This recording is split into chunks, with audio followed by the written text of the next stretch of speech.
Dear fellow Nigerians, I am doing this video to speak to the issues triggered by the government and economic and so many other factors which is spreadly affecting the real estate sector in Nigeria, particularly in Lagos. You see, it's one of the reasons why some of us go all out to do all we can to ensure we have good leaders in government who will promote policies to ensure a stable economic environment and survival of the private sector. To my fellow real estate entrepreneurs who are affected by all this, whose intents are good and true, and doing business radio, I want to say to you that there's a whole lot going on.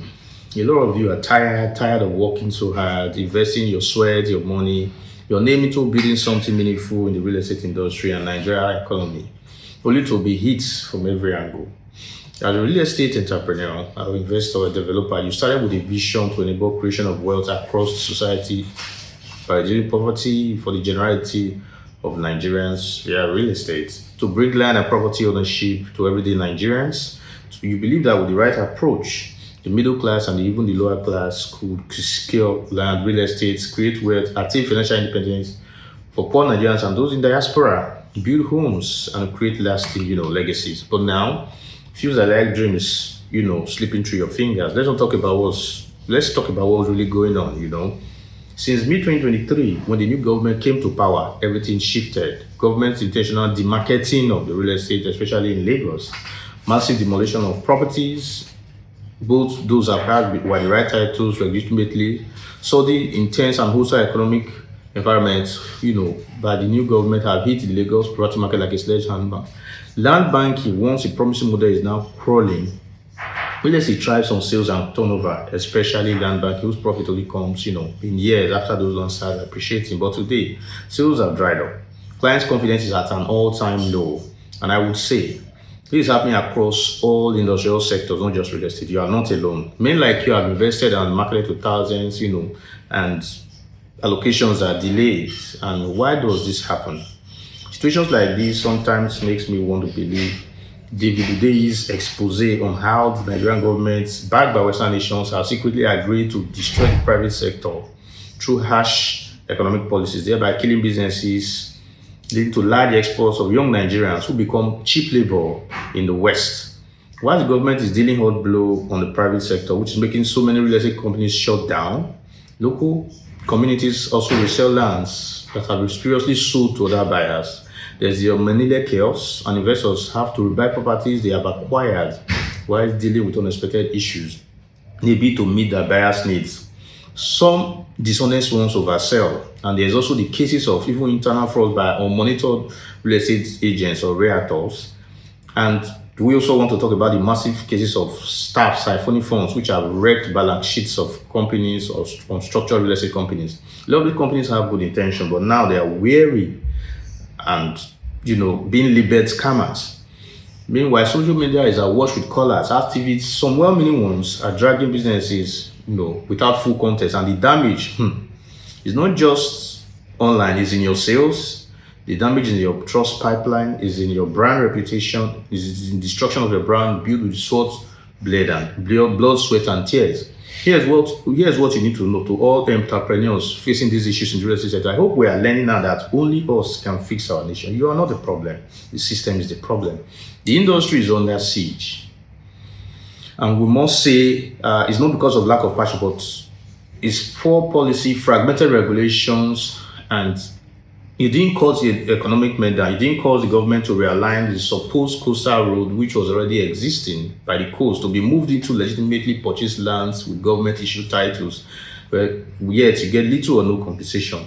You didn't script the land resale dramas by the moneylenders. Neither did you instruct the moneylenders to double sell, but you are paying the price. And yet, there is hope. So, because with the right structure, strategy, and clarity, you can rise again. So, stronger, smarter, and be more protected. This is your moment to rethink how you operate. One, structure your companies like a tech startup, with full smart digital system all through your operations and automated sales logs. Vet and license all realtors, no more free for all, establish contract and enforcement boundaries. Thirdly, invest in customer education. Let buyers understand timelines, risk, and realistic ROIs. And fourthly, insist on transparency. Show your books, policies, and terms with pride. Trust is currency these days. Five, advocate together, push for real government regulations or monthly accountability. Join coalitions.